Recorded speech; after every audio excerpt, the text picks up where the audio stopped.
slept on the concrete floor, no bedding or cloth. The room stank of the sweat, urine, and bodily filth of many men crammed together. If they were lucky enough to be taken to the toilet, all the men washed in one vat. If they were allowed to bathe, they used that same water.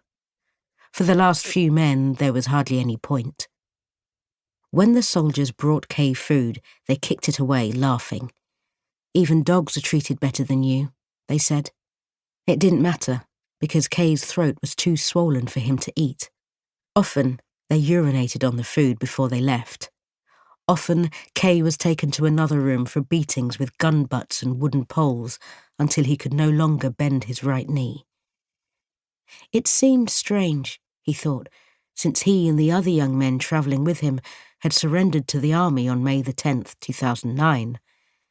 They had carried white flags and declared themselves civilians. But Kay was asked to stand in another group, those suspected of being Tamil Tigers, a Tamil guerrilla force fighting for an independent state. His group was taken to a brutal army camp instead of a civilian one. At first, the torture was routine, a few hours every few days along with other prisoners. They were beaten, then photographed, and coerced into signing confessions that they had helped the LTTE, the liberation group, the Tamil Tigers. Kay signed his confession on his 5th day in the camp.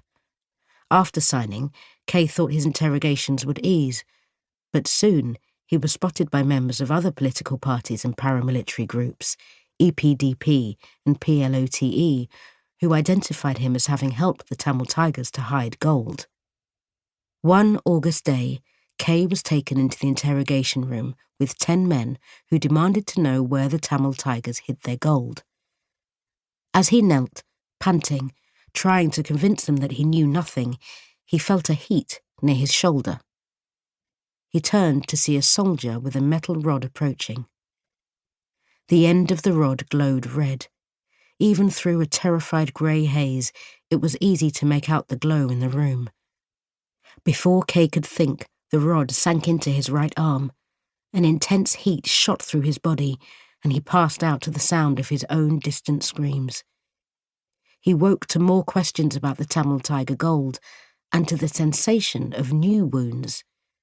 Now his back, too, was badly burned, though he didn't remember it happening. Then the gaggle of men held him down and poured gasoline over his face, his back, covering his fresh wounds. They threatened to set him alight unless he revealed the location of the gold. "I swear I don't know," he said for the 100th time. "I'm not LTTE. I'm a jeweler's assistant." As Kay choked on gasoline, an itch crept up his back and arms and distracted him from the foul taste, the smell.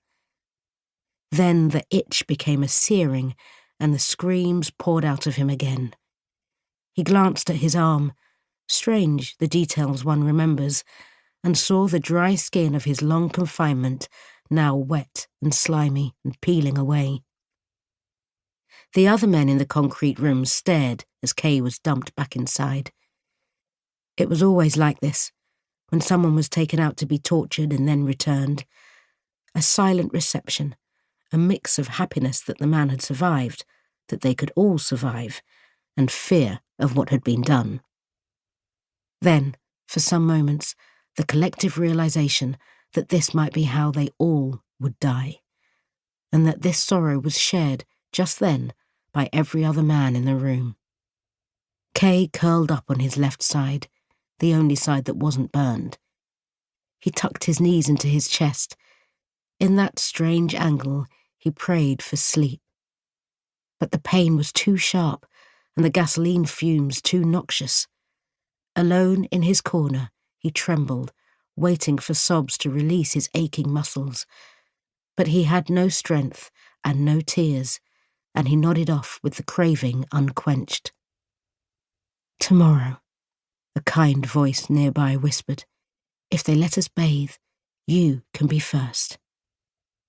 In the morning, an officer announced that they could bathe, and everyone agreed that Kay should go first.